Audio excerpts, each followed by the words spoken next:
Look, हम सब जानते हैं कि मिथुन चक्रवर्ती बॉलीवुड के एक कल्ट हीरो हैं। उनकी एक बहुत बड़ी फैन फॉलोइंग थी एक वक्त पे। 1976 में उनका डेब्यू हुआ था। अपनी फर्स्ट फिल्म मृग्या के लिए उन्होंने नेशनल अवार्ड जीता था for best actor in a leading role. और उन्होंने best actor in a leading role का नेशनल अवार्ड अपनी पहली ही फिल्म में जीता था। और उस वक्त वो सिर्फ 25 साल के थे। ऐसा कोई भी एक्टर नहीं कर पाया है जो कि अपनी फर्स्ट फिल्म के लिए नेशनल अवार्ड जीता हो for best actor in a leading role. लेकिन मिथुन चक्रवर्ती ने ये किया था 1976 में। 1976 में उनके डेब्यू के बाद हिंदी फिल्म्स और बंगाली फिल्म्स के मिथुन चक्रवर्ती एक बहुत बड़े सुपरस्टार बन गए थे। मिथुन चक्रवर्ती का हेयर स्टाइल, मिथुन चक्रवर्ती के डांसिंग, मिथुन चक्रवर्ती का जो पूरा पैटर्न था, जिससे वो कपड़े पहनते थे, जिससे वो एक्ट करते थे, जिससे वो डायलॉग्स देते थे, उसका पागलपन एक अलग लेवल में ही था लोगों के बीच में। 1976 से 1990s तक अपना स्टारडम देख लेने के बाद मिथुन चक्रवर्ती को गोविंदा ने रिप्लेस कर दिया था इंडस्ट्री में। हम सब जानते हैं, गोविंदा ने बहुत बार अपने इंटरव्यूज में कहा भी है कि मिथुन चक्रवर्ती उनके स्क्रीन आइडल रहे हुए हैं। आपको गोविंदा के डांस में, गोविंदा की एक्टिंग स्टाइल में, गोविंदा के हेयर कट में कहीं ना कहीं उनकी अर्लियर फिल्म्स में मिथुन चक्रवर्ती की झलक दिखेगी। और इंडस्ट्री ने भी इस चीज को फिगर आउट कर लिया था कि गोविंदा जवान है और Mithun Chakraborty kind of films Govinda कर सकते हैं। और क्योंकि गोविंदा के साथ एज थी और मिथुन अर्ली 40s में पहुंच गए थे, तो इंडस्ट्री ने भी यही डिसाइड किया कि they want to put their money behind Govinda. और जो kind of films Mithun Chakraborty करके मिथुन चक्रवर्ती बने थे, उसी काइंड ऑफ फिल्म्स के लिए 1990s के बाद गोविंदा को कंसिडर किया जाने लगा। एंड मिथुन चक्रवर्ती ने इस चीज को फिगर आउट कर लिया था। एंड देन मिथुन चक्रवर्ती ने किया ये था कि वो ऊटी में शिफ्ट हो गए थे। वहां पे उन्होंने अपना एक होटल बिजनेस शुरू किया था और वहां पे उन्होंने अपने लिए कुछ फिल्म्स बनाना शुरू की थी, राइट। मिथुन चक्रवर्ती के एक बहुत बड़े फैन थे मणिरत्नम साहब भी। मणिरत्नम ने ऐश्वर्या राय को लॉन्च किया था उनकी फर्स्ट फिल्म इरुवा में, और इरुवा फिल्म 1995 में आई थी। उस टाइम पे मणिरत्नम चाहते थे कि इरुवा फिल्म के लिए मिथुन चक्रवर्ती उस फिल्म में काम कर लें, लेकिन मिथुन चक्रवर्ती ने वो फिल्म इसलिए नहीं की थी क्योंकि उसमें उनको एक सपोर्टिंग रोल दिया गया था और मिथुन चक्रवर्ती सपोर्टिंग रोल करना नहीं चाहते थे। मणिरत्नम ने उनको बहुत कन्विंस किया, लेकिन मिथुन चक्रवर्ती नहीं माने। इरुवा फिल्म एक बहुत बड़ी ब्लॉकबस्टर हुई थी तमिलनाडु में। शाहरुख खान की जो डेब्यू फिल्म थी दीवाना, जो राज कंवर ने डायरेक्ट की थी, उसमें ऋषि कपूर के रोल के लिए राज कंवर ने मिथुन चक्रवर्ती को ही कंसिडर किया था। लेकिन मिथुन चक्रवर्ती ने राज कंवर को मना कर दिया था ये कह करके कि मैं किसी भी वे में एक सपोर्टिंग काइंड ऑफ रोल नहीं प्ले करूंगा एक नए लड़के के सामने, क्योंकि मैं बहुत बड़ा स्टार हूं। एंड 1990s में मिथुन चक्रवर्ती ने चीज को सेंस कर लिया था कि इंडस्ट्री के बेस्ट फिल्म्स, इंडस्ट्री की वो वाली फिल्म्स जो मिथुन को मिलती थी, उन्हीं सब फिल्म्स के लिए अब इंडस्ट्री गोविंदा को कंसिडर करने वाली है। और ये सबको पता भी है कि गोविंदा बहुत ज्यादा टैलेंटेड थे अपनी शुरू की फिल्म से। उनका आप एक्टिंग देखोगे, उनका स्टाइल देखोगे, उनका पर्सोना देखोगे, तो इट इज वेरी ऑब्वियस कि गोविंदा एक बहुत टैलेंटेड इंसान थे। मिथुन चक्रवर्ती ने भी इस चीज को फिगर आउट कर लिया था और मिथुन ने ये डिसाइड किया कि अब मुझे एक प्रोड्यूसर बन जाना चाहिए। वो ऊटी में शिफ्ट हो गया। उन्होंने बॉलीवुड को लिटरली क्विट कर दिया था। ऊटी में अपना एक होटल बिजनेस शुरू किया। वहां पे उन्होंने अपनी प्रोडक्शन कंपनी शुरू की जिसका नाम था मिथुन्स ड्रीम फैक्ट्री, और उसके अंतर्गत मिथुन चक्रवर्ती ने कुछ फिल्म्स बनाई। एंड उन्हीं फिल्म्स के बारे में मैं बात करना चाहता हूँ, राइट। हम सब जानते हैं, आई मीन बहुत लोग नहीं जानते होंगे कि मिथुन चक्रवर्ती के एक बहुत क्लोज फ्रेंड हुआ करते थे, उनका नाम था टीएलवी प्रसाद। टीएलवी प्रसाद के साथ मिथुन चक्रवर्ती ने 50 फिल्म्स की हैं। टीएलवी प्रसाद ने मिथुन चक्रवर्ती की 50 फिल्म्स को डायरेक्ट किया है। मिथुन चक्रवर्ती एकमात्र ऐसे स्टार है जिन्होंने 250 फिल्म्स में एज अ लीड एक्टर के तौर पे काम किया है। इंडिया के कोई भी एक्टर ऐसा नहीं है जिसने 250 films as a lead hero के तौर पे की हो। मिथुन चक्रवर्ती ने 250 films, 250 films as a lead hero के तौर पे की हैं। उसमें से 50 फिल्म्स मिथुन चक्रवर्ती के बेस्ट फ्रेंड टीएलवी प्रसाद ने डायरेक्ट की थी उनके लिए। मिथुन चक्रवर्ती टीएलवी प्रसाद को लेकर के और शक्ति कपूर को लेकर के शिफ्ट हो गए थे ऊटी में। शक्ति कपूर अपनी फिल्म की शूटिंग मुंबई और ऊटी के बीच में शिफ्ट कर रहे थे। शक्ति कपूर और मिथुन चक्रवर्ती बहुत क्लोज रहे हुए हैं। एंड वहां पे जो उन्होंने फिल्म्स बनाई मिथुन चक्रवर्ती ने, उन फिल्म्स के नाम कुछ ये हैं। मिथुन चक्रवर्ती ने प्रोडक्शन कंपनी शुरू की थी, उसका नाम था मिथुन्स ड्रीम फैक्ट्री, और उनके अंतर्गत जो फिल्म्स बनी वो ये हैं: आदमी, दलाल, क्रांति क्षेत्र, जख्म, जुर्माना, कालिया, लोहा, हीरालाल पन्नालाल, मर्द हत्यारा। दो फिल्में बहुत बड़ी ब्लॉकबस्टर भी हुई थी, रावण राज, एंड एक फिल्म चली थी गुंडा नाम की। एंड उसके साथ एक फिल्म उनकी आई थी सुल्तान, देवदूत, कूली, गुरु, संत्र, रास्ता, दुश्मनी, चिता, and all this kind of films. In films का अगर आप पोस्टर भी देखोगे, फॉरगेट द फिल्म्स, इसका अगर आप पोस्टर भी देखोगे तो यू रियलाइज कि फिल्म्स 1960s में अटकी हुई है, because Mithun Chakraborty was not a producer. उनके पास वो विजन नहीं था कि किस फिल्म को बनाना है, किस फिल्म को किस फिल्म में सेटअप करना है, किस फिल्म में किस एक्टर्स की जरूरत है, किस फिल्म में किस गाने को होना चाहिए, कैसी कोरियोग्राफी होनी चाहिए। इन सब का आइडिया मिथुन चक्रवर्ती को नहीं था। मिथुन चक्रवर्ती जो इतने बड़े सुपरस्टार बने थे वो उस फिल्मों की वजह से बने थे जिन्होंने जेपी दत्ता के साथ की थी, या मनमोहन देसाई के साथ की थी, या all those kind of directors के साथ की थी। लेकिन क्योंकि वो डायरेक्टर्स और अपकमिंग डायरेक्टर्स मिथुन चक्रवर्ती चक्रवर्ती को लीड हीरो के तौर पे नहीं काम दे रहे थे। मिथुन चक्रवर्ती ने खुद को प्रोड्यूसर बना लिया और उन्होंने लिटरली मुंबई को ही छोड़ दिया, वो ऊटी में शिफ्ट हो गए। वहां पे उन्होंने होटल बिजनेस शुरू किया, एक प्रोडक्शन कंपनी शुरू की और कुछ लोगों को मुंबई से अपने फ्रेंडशिप के दम पे वहां पे बुलवाया, उस होटल में स्टे करवाया और फिल्म को लिटरली 60-60 दिन में 45-45 दिन के अंदर शूट किया। और मिथुन चक्रवर्ती ने हर महीने अपनी फिल्म रिलीज की। 1995 में उनकी 12 फिल्म रिलीज हुई थी, 1996 में उनकी 17 फिल्म रिलीज हुई थी, 1998 में उनकी 10 फिल्म रिलीज हुई थी, 1999 में उनकी अगेन 13 फिल्म रिलीज हुई थी, 2000 में उनकी 11 फिल्म रिलीज हुई थी। मिथुन चक्रवर्ती ने जितने भी पैसे कमाए थे 1976 अपने डेब्यू से लेकर के 1990s अपने स्टारडम के बीच में, वो सारे पैसे मिथुन चक्रवर्ती ने उन फिल्म्स में लगाए जो उन्होंने एज अ प्रोड्यूसर 1990 से लेकर के 2000 तक बनाए, अपना बेस मुंबई में ऊटी में शिफ्ट करके, मुंबई को छोड़ करके। और ये सारी की सारी फिल्में बी ग्रेड फिल्म्स थी। इन फिल्म्स का कोई गाना किसी को याद नहीं, इन फिल्म्स की कोई कोरियोग्राफी, मिथुन चक्रवर्ती अपने डांसिंग स्किल्स से जाने जाते थे, कोई कोरियोग्राफी किसी को याद नहीं है, लेकिन still Mithun Chakraborty made those films. Now the thing, of course यहाँ पे ये चीज ऑब्वियस है कि मिथुन चक्रवर्ती ने ये चीज इसलिए नहीं की कि बॉलीवुड में उनको काम नहीं मिल रहा था, बॉलीवुड में उनको काम मिल रहा था। जैसे कि मैंने कहा, दीवाना फिल्म के लिए राज कंवर ने उनको कंसिडर किया था, मणिरत्नम ने इरुवा फिल्म के लिए उनको कंसिडर किया था। मिथुन चक्रवर्ती ने वो फिल्म इसलिए नहीं की क्योंकि वो साइड रोल नहीं करना चाहते थे। अग्निपथ में उन्होंने साइड रोल किया था और उस रोल के लिए मिथुन चक्रवर्ती को फिल्म फेयर अवार्ड भी मिला था, लेकिन मिथुन चक्रवर्ती रियलाइज कि अब उनको Amitabh Bachchan, Dharmendra, Jitendra, Vinod Khanna kind of actors को लीड रोल्स नहीं मिलने वाले। अमिताभ बच्चन अपना हाथ पैर मार रहे थे, धर्मेंद्र अपना हाथ पैर मार रहे थे, जितेंद्र अपना हाथ पैर मार रहे थे, किसी की फिल्म नहीं चल रही थी। मिथुन चक्रवर्ती ने यह डिसाइड किया कि अगर मैं एज ए प्रोड्यूसर अपने आप को वैसे ही प्रेजेंट करूंगा जैसे पहले की फिल्म को प्रेजेंट किया गया था, तो मेरी फिल्म चल जाएंगी। Now the fact of the matter is कि आपका जो स्टार्डर है, बिकॉज ऑफ कोर्स आप सुपरस्टार हो, अपने पैसे कमाए हैं, आप अपने लिए फिल्म बनाना चाहते हो, इसमें कुछ भी गलत नहीं है।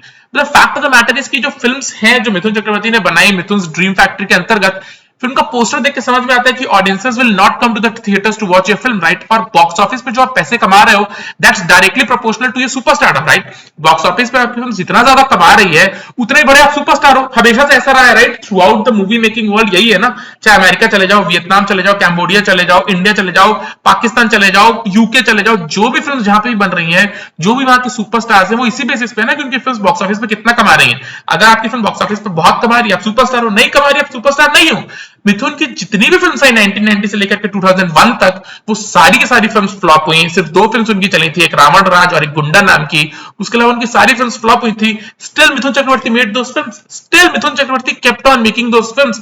एक बहुत बड़ा किस्सा भी हुआ था, स्टारडस्ट मैगजीन में आया था, जहां पे शक्ति कपूर ने मिथुन को रिकमेंड किया था कि अपने जीवन की पूरी पूंजी को इस तरह से ना उड़ाएं, और शक्ति कपूर और मिथुन चक्रवर्ती में थोड़ी टसल आ गई थी। मिथुन चक्रवर्ती ने बाद में आने वाली मिथुन ड्रीम फैक्ट्री के अंतर्गत जो फिल्म्स बनी, इसमें शक्ति कपूर को नहीं लिया था।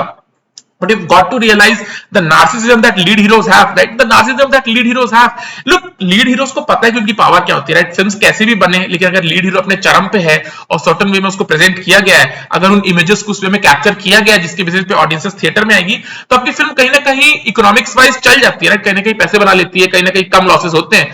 But you've got to realize कि जिन लोगों ने आपको सुपरस्टार बनाया है, वो लोगों को अगर आप उसी वे में नहीं दिखाई दे रहे हो पर्दे पे, तो लोग आपको नहीं देखने वाले, लोग आपको नहीं देखने वाले हैं। मिथुन चक्रवर्ती रियलाइज्ड कि गोविंदा ने उनको कंप्लीटली इंडस्ट्री में रिप्लेस कर दिया है। गोविंदा ने शुरू से हमेशा ही कहा कि मिथुन उनके स्किल आइडल हैं। ये चीज बहुत ऑब्वियस हो गई थी कि जो फिल्म्स मिथुन चक्रवर्ती को मिलती थी, जो डांसिंग स्टाइल मिथुन चक्रवर्ती का था, वही डांस वही फिल्म्स करके गोविंदा आगे आ रहे हैं और मिथुन को फिल्म्स नहीं मिलने वाली। तो मिथुन ने उसका ये तरीका निकाला कि मैं स्ट्रॉन्ग कैरेक्टर रोल्स ना करके, बेहतरीन वर्क ऑफ आर्ट में ना जुड़ के, मैं खुद के लिए फिल्म्स बनाऊंगा, मैं बॉलीवुड को छोड़ दूंगा, मैं ऊटी चला जाऊंगा। उनकी बहुत सी फिल्म्स क्लैश की थी with some of the most anticipated films of the year, right.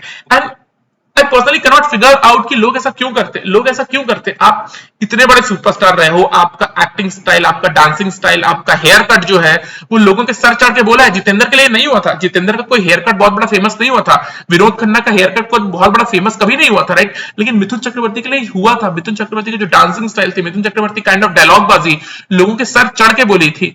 अब आप स्टार नहीं हो, आपको रियलाइज भी हो रहा है क्योंकि गोविंदा एक टैलेंट है जो आपको रिप्लेस कर रहा है इंडस्ट्री में। उस चीज को एक्सेप्ट ना करके, स्ट्रॉन्ग फिल्म से ना जुड़ करके साउथ में चले जाने, रियलाइजिंग कि आपकी फिल्म्स हिट नहीं हो रही, रियलाइजिंग कि फिल्म्स नहीं चल सकती, स्टिल डूइंग दोस फिल्म्स और अपने पैसे को लिटरली निकाल के जलाना। आई पर्सनली डोंट नो कि लोग ये क्यों करते हैं। आई पर्सनली डोंट नो कि लोग ये क्यों करते हैं। ऑफ कोर्स देवानंद ने किया था, ऑफ कोर्स धर्मेंद्र ने ये किया था, लेकिन मिथुन चक्रवर्ती ने क्यों किया ना। Dev Anand and Dharmendra did not win any national award, right. Mithun Chakraborty ने 3 बार national award for best actor in leading role जीते हैं, तीनों 1990s के पहले, राइट। उसके बाद की फिल्म्स के लिए उन्होंने नेशनल अवार्ड नहीं जीता, ऑल्दो 1990 की अग्निपथ के लिए उन्होंने फिल्म फेयर अवार्ड जीता था फॉर बेस्ट सपोर्टिंग एक्टर। तो Mithun Chakraborty is not your average गाय जो कि सिर्फ स्टार है, उसको एक्टिंग नहीं आती। He is a loved actor. Bengali film और हिंदी फिल्म के बहुत बड़े मोशन पिक्चर स्टार रहे हुए हैं। एक कल्ट फॉलोइंग है मिथुन चक्रवर्ती की। स्टिल मिथुन चक्रवर्ती को इस चीज से फर्क नहीं पड़ा कि मैं किस टाइप की फिल्म से एसोसिएट हूं। अगर आप ये सारी फिल्म के जो मैंने अभी नाम गिनाया, कबूली और चिता और चित्र और हसीना दीवाना, हीरालाल पन्नालाल, रावण राज, अगर आप फिल्म के पोस्टर देखोगे यू रियलाइज कि ये फिल्म्स वो लेवल की नहीं है जो 90s में आ रही थी। खान कुमार देवगन की फिल्म्स के पोस्टर को अगर आप मिथुन चक्रवर्ती की जो फिल्म्स आई हैं अंडर मिथुन ड्रीम फैक्ट्री उससे कंपेयर करोगे, यू रियलाइज कि मिथुन का विजन 1960s के विजन में अटका हुआ है, right. Still Mithun Chakraborty did those films. 2000 आते आते उनका होटल बिजनेस ऊटी में कंप्लीटली तबाह हो गया था, सब कुछ चौपट हो गया था, और मिथुन चक्रवर्ती ने रियलाइज कर लिया था कि जो उनके मन में था कि मैं कुछ भी करूंगा, अगर गुंडों को चटकाऊंगा, हवा में गुंडों को उड़ाऊंगा, मैं डांस करूंगा तो ऑडियंसेस थिएटर में आएगी। मिथुन की गलतफहमी ये पूरी तरह से क्लियर हो गई। मिथुन चक्रवर्ती के पास काम बिल्कुल नहीं था। मिथुन चक्रवर्ती का पूरा बिजनेस चौपट हो गया, उनका दिवालिया निकल गया। एंड देन ही रियलाइज कि यार मुझे कैरेक्टर रोल्स करने चाहिए, right. Then Mithun Chakraborty came to Bollywood again. किसी ने मिथुन चक्रवर्ती को काम नहीं दिया। 1990 से लेकर के 2000 तक मिथुन चक्रवर्ती ने कम से कम 70 फिल्म अपने लिए बनाई मिथुन मीडिया फैक्ट्री के अंतर्गत। उसमें से 2 फिल्म सिर्फ चली, रावण राज एंड गुंडा। उसके अलावा कोई भी फिल्म मिथुन चक्रवर्ती की नहीं चली। बॉलीवुड में सबने रियलाइज कर लिया कि मिथुन चक्रवर्ती इज अ कंप्लीट नार्सिसिस्ट। और मिथुन चक्रवर्ती ने एक 10 साल का जो गोल्डन अपॉर्चुनिटी थी जहां पे मल्टीपल बेहतरीन फिल्म्स बनी, अपकमिंग डायरेक्टर्स बहुत सारे आए थे, सूरज बड़जात्या हो गया, करण जौहर हो गया, यश चोपड़ा आपको हो गया, मणि रत्नम आपके हो गए। ये सारे डायरेक्टर्स जो मिथुन के साथ काम करना चाहते थे, करण जौहर ने मिथुन के साथ काम किया था अग्निपथ में, मणि रत्नम उनको इरुवर में साइन करना चाहते थे, शाहरुख खान ने मिथुन चक्रवर्ती को कुछ फिल्म्स ऑफर की थी, स्पेशली द फिल्म चमत्कार जो बाद में नसीरुद्दीन शाह ने की, उसके लिए भी शाहरुख खान चाहते थे मिथुन के साथ काम करना। लेकिन मिथुन ने उन फिल्म्स को नहीं किया बिकॉज मिथुन साइड रोल्स नहीं प्ले करना चाहते थे। मिथुन ने अपना पूरा पैसे को तबाह कर दिया।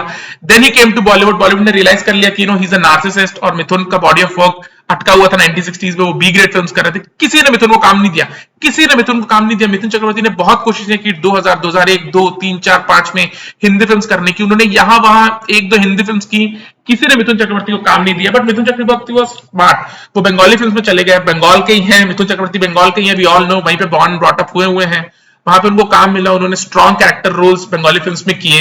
देन 2007 2008 आते आते मिथुन चक्रवर्ती को समझ में आ गया कि अगर वो एक बॉलीवुड फिल्म से नहीं जुड़ते हैं तो उनका करियर एकदम चौपट हो जाएगा हिंदी फिल्म्स में, उनकी फैमिली एकदम ही खत्म हो जाएगी हिंदी फिल्म्स में। वो मणि रत्नम के पास गया, मणि रत्नम से रिक्वेस्ट किया कि जो उनकी फिल्म बन रही थी गुरु, उसमें उनको एक रोल दिया जाए, क्योंकि मणि रत्नम मिथुन चक्रवर्ती के बहुत बड़े फैन थे।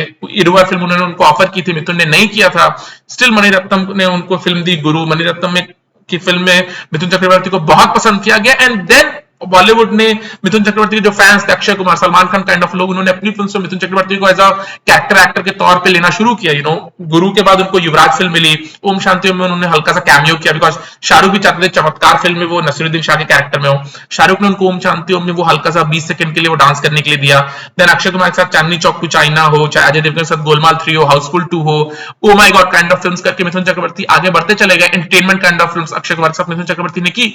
But you got to realise कि जो मिथुन चक्रवर्ती का नार्सिसिज्म था, जहां पे उन्होंने अपने पैसे पूरे ही तबाह कर दिए, मिथुन मीडिया फैक्ट्री नाम की प्रोडक्शन कंपनी खोल के खुद को as a lead hero present करते गए। हर महीने एक फिल्म वो रिलीज करते, लिटरली हर महीने उन्होंने फिल्म रिलीज की। 95, 96, 97, 98 चले जाओ, शायद ही कोई एक ऐसा महीना होगा जहां पे मिथुन चक्रवर्ती की एक हिंदी फिल्म रिलीज ना हुई हो। उन्होंने सारी बी ग्रेड फिल्म रिलीज की, 1-2 फिल्म उसमें से चली भी उनकी, लेकिन इसका पूरा खामियाजा मिथुन चक्रवर्ती के बेटे को भुगतना पड़ा। मिथुन चक्रवर्ती का बेटा मिमो चक्रवर्ती एक फिल्म में लॉन्च हुआ था, जेम्स नाम की फिल्म थी, अच्छे आंसर थे, किसी ने उस फिल्म को नहीं देखा। मिथुन चक्रवर्ती के बेटे को आज काम भी नहीं मिल रहा, नॉट इवन कोई एड में लेने को तैयार नहीं है, कोई सपोर्टिंग एक फोटो शूट के लिए भी कोई मिथुन चक्रवर्ती के बेटे के साथ तैयार नहीं है। मिथुन चक्रवर्ती की बेटे की एज 40 साल हो चुकी है, right. And you got to realise कि ये जो लोग होते हैं जो अपने नार्सिसिज्म में like you know maybe Mithun Chakraborty उस प्रोडक्शन कंपनी को मुंबई में बेस करके रखते, ऐसे लोगों को हायर करते जिनके पास फिल्म की कहानी लिखने का as a director, as a producer के तौर में विजन हो, ताकि वो मिथुन चक्रवर्ती को बेटे को लॉन्च कर सके, ताकि वो मिथुन चक्रवर्ती को एक स्ट्रॉन्ग कैरेक्टर एक्टर के तौर पे या मे भी मिथुन चक्रवर्ती को लीड एक्टर के तौर पे लॉन्च कर सके। लेकिन मुंबई से लिटरली नाता तोड़ देना, ऊटी चला जाना, वहां पे होटल बिजनेस शुरू करना, प्रोडक्शन कंपनी खोलना, लोगों को यहां वहां से करा के एज अ लीड हीरो खुद को प्रेजेंट करना। जितनी भी फिल्म मिथुन ने की है सारी फिल्म में यही है कि गांव में उनके कोई दुष्टाचार हो रहा है, कोई मिथुन की बेटी के साथ कुछ गलत कर रहा है, मिथुन की बहन के साथ गलत हो रहा है, मिथुन कूली फिल्म में कूली बन के घूम रहा है, समाज से बुराई को खात्मा करना, all this kind of films Mithun Chakraborty did, right. And then you got to realise कि मिथुन चक्रवर्ती आए वापस, उन्होंने काम करने की कोशिश की, उनको इनिशियली काम नहीं मिला, उन्होंने मणिरत्नम को रिक्वेस्ट किया, मणिरत्नम ने उनको काम दिया, बट मिथुन को कोई खामियाजा भुगतना नहीं पड़ा। मिथुन बाद में अक्षय कुमार के साथ सपोर्टिंग फिल्म्स करते चले गए, right, oh my god entertainment, Housefull two count the films, Chandni Chowk to China kind of films, या फिर अजय देवगन के साथ उन्होंने जो गोलमाल 3 की थी, सलमान के साथ युवराज, सलमान के साथ किक काइंड ऑफ फिल्म्स, लेकिन उनके बेटे को किसी ने भी हाथ नहीं लगाया, बिकॉज एवरीबॉडी न्यू कि मिथुन चक्रवर्ती एज अ नार्सिसिस्ट वो अपने बेटे के काम में भी इंटरफेयर करेंगे, वो उनको भी ऐसे करो वैसे करो, ये कॉस्ट्यूम पहना, ऐसे डांस कराओ कराएंगे, किसी ने उनको लॉन्च नहीं किया, right. And then you got to realise the genius of Rakesh Roshan, right. आपको रियलाइज करना पड़ेगा कि ऋतिक रोशन को आप नेपो किड या ऋतिक रोशन का फिनोमेना एक फ्लूक नहीं है, right. Rakesh Roshan film industry से हैं, उन्होंने as a lead actor success नहीं देखा, बट उन्होंने अपना स्किल सेट को नरिश किया, उन्होंने अपने स्किल सेट को पॉलिश किया, एज अ डायरेक्टर उन्होंने काम सीखा, उन्होंने मल्टीपल फिल्म्स बनाई, खून भरी मांग kind of films, king Uncle kind of films, उन्होंने बाद में करण Arjun Koyla kind of cult classics बनाई, और इन सारी फिल्म्स के अंतर्गत ऋतिक रोशन को ग्रूम किया। ऋतिक रोशन को किसी ने इंडस्ट्री में लॉन्च नहीं किया था। ऋतिक रोशन जैसा टैलेंट, अगर आप कहो ना प्यारा फिल्म देखोगे, you will realise the talent that Hrithik Roshan possesses. किसी ने इंडस्ट्री में ऋतिक रोशन को कंसीडर भी नहीं किया था, ऋतिक रोशन को ऑडिशन भी नहीं लिया था। ऋतिक रोशन खुद कह चुके हैं कि वो बहुत सारे बड़े प्रोड्यूसर के पास गए थे ऑडिशन देने, किसी ने ऋतिक रोशन को लॉन्च नहीं किया, बिकॉज द रीजन इसको लॉन्च क्यों करेगा, इंडस्ट्री के ऊपर ये नहीं है कि वो टैलेंट दे, लोगों के मन में जिसके लिए सॉफ्ट कॉर्नर है, लोग उसको as a lead heroine present करेंगे, और ऑडियंस को उन्हीं में से सिलेक्ट करना पड़ेगा। राकेश रोशन को चीज हमेशा से पता थी, लेकिन राकेश रोशन ने खुद की प्रोडक्शन कंपनी खोली, उन्होंने खुद को as a lead hero present करने की कोशिश नहीं की, जस्ट लाइक मिथुन चक्रवर्ती या देव आनंद, राइट। उन्होंने काम सीखा एज अ डायरेक्टर के तौर पर, Khoon Bhari Maang, King Uncle kind of films बनाई, बाद में उन्होंने कल्ट फिल्म बनाई, one of the greatest films of Indian cinema, Karan Arjun, Koyla kind of films बनाई। एंड जब ऋतिक रोशन को कोई लॉन्च करने को इंडस्ट्री में तैयार नहीं हुआ था, राकेश रोशन ने अपने बेटे को लॉन्च किया, और वैसा लॉन्च जो कहो ना प्यार में ऋतिक रोशन का हुआ है, यू गॉट टू रियलाइज कि वैसा लॉन्च अगले 10,000 साल में भी किसी हीरो का इंडिया में होगा ही नहीं, एंड एवरीवन नोज दैट। और ऋतिक रोशन का जो फिनोमिना है, वो ऋतिक रोशन से ज्यादा क्रेडिट जाता है राकेश रोशन को, जिन्होंने इस चीज को फिगर आउट कर लिया था कि इंडस्ट्री कितनी कट थ्रोट है, चाहे आदमी टैलेंटेड हो या ना हो, अगर इंडस्ट्री चाहेगी तो आपके बेटे को लॉन्च नहीं मिलेगा। राकेश रोशन ने इस चीज को फिगर आउट कर लिया था, उन्होंने अपनी प्रोडक्शन कंपनी सेटअप की, अपने नार्सिसिज्म को फुल नहीं किया। राकेश रोशन ने ये नहीं सोचा कि अरे इंडस्ट्री को नहीं पता, मेरे को ऐसे प्रेजेंट करो, मेरे को ऐसे प्रेजेंट करो, मैं खुद को अपने आप को ऐसे वैसे प्रेजेंट करूंगा, मैं हीरो बन जाऊंगा। उन्होंने एज अ डायरेक्टर के तौर पर काम किया, फिल्म्स की, फिल्म्स उनकी चली, और उन्होंने अच्छी फिल्म्स बनाई, देन अपने बेटे को लॉन्च किया, और उनका बेटा जैसा टैलेंट, पहली फिल्म आप देखो, यूल रियलाइज खान कुमार, देवगन, गोविंदा को ऋतिक रोशन ने हिला के रख दिया, और आज तक ऋतिक रोशन के बाद हिंदी फिल्म्स को एक भी सुपरस्टार नहीं मिला है। एंड ऋतिक रोशन से ज्यादा क्रेडिट यहाँ पे राकेश रोशन को जाता है, जिन्होंने इस चीज को टैप इन कर लिया था कि चाहे कुछ भी हो जाए, ऐसा हो सकता है, चांसेस हैं कि आपका बेटा टैलेंटेड हो तो भी उसको काम ना मिले, इसलिए राकेश रोशन ने खुद के बेटे को लॉन्च किया, उन्होंने अपने पैसे यहाँ नहीं जलाए थे। मिथुन चक्रवर्ती ने अपने पूरे पैसे यहाँ जला दिए थे। मिथुन चक्रवर्ती ने एज अ डायरेक्टर के तौर पर ना कुछ काम सीखा, ना वो कनेक्शंस फॉर्म किए, और उसका पूरा खामियाजा मिथुन चक्रवर्ती के बेटे को भुगतना पड़ा। उनके 2 बेटे हैं, दोनों बेटों के पास किसी भी तरह से काम ही नहीं है, इवन बंगाली फिल्म्स में काम नहीं है, हिंदी फिल्म्स में तो बात ही छोड़ दो, हिंदी फिल्म्स में तो उनको कोई कंसिडर भी नहीं करना चाहता है।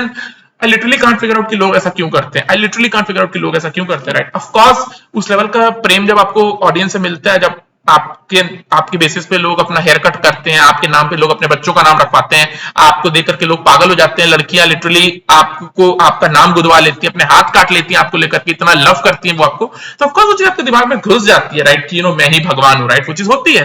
But you got to realise वो मैजिक है ऑफ द मूवीज, राइट। अगर आपको वैसी मूवीज नहीं मिलेंगी तो धीरे धीरे धीरे वो ऑडियंस जो आपके लिए सब करती थी, वो जैसे एज में आगे बढ़ेगी, जो अपकमिंग ऑडियंस है, क्योंकि उसने आपको उन फिल्म्स में नहीं देखा है, राइट, वो आपसे उतना कनेक्ट फील नहीं करती, वो आपको भूल जाएगी। बट अपने नार्सिसिज्म फुलफिल करने के लिए, अपने ईगो को सेटिस्फाई करने के लिए लिटरली प्रोडक्शन कंपनी खोलना, खुद को लीड हीरो के तौर पे लॉन्च करते चले जाना, और इस चीज को ना सोचना कि मेरे लीनिएज का क्या होगा, I don't know why people literally do that. Mithun Chakraborty एक बहुत बड़े स्टार हैं, उन्होंने मल्टीपल नेशनल अवार्ड जीते हैं, 2 नेशनल अवार्ड जीते हैं for best actor in a leading role, 1 national award जीता है for best actor in a supporting role, 3-4 Filmfare awards उन्होंने जीते हैं, मल्टीपल ग्रेट सॉन्ग्स है उनकी, श्रीदेवी के साथ उनकी जोड़ी हिट थी, योगिता बाली के साथ उनकी जोड़ी हिट थी, मल्टीपल ब्लॉकबस्टर उन्होंने बंगाली सिनेमा में भी दिए हैं, अभी भी वो Kashmir files kind of blockbuster film से जुड़े हुए हैं। तो ऐसा नहीं कि ताशकंद फाइल्स एक सेमी हिट फिल्म थी, तो स्टिल डूइंग फिल्म्स, राइट। ऐसा नहीं कि मिथुन के पास फिल्म्स नहीं है, but you got to realise कि वो है ना जहां पे आप कैरेक्टर रोल्स करके एक कनेक्शन फॉर्म कर सकते हैं डायरेक्टर्स के साथ, ताकि आप अपने आप को उस पोजीशन में लेके और ताकि आपके बेटे को काम मिल सके। उस चीज को आपने लिटरली उस अपॉर्चुनिटी को किल कर दिया, आपने अपने प्रोडक्शन कंपनी पे ताला लगा दिया अपने ईगो को फुलफिल करने के चक्कर में, और आपके बच्चों को बस लिटरली काम नहीं है, right. And that's the way it is, that's the way it is. चलो बाय।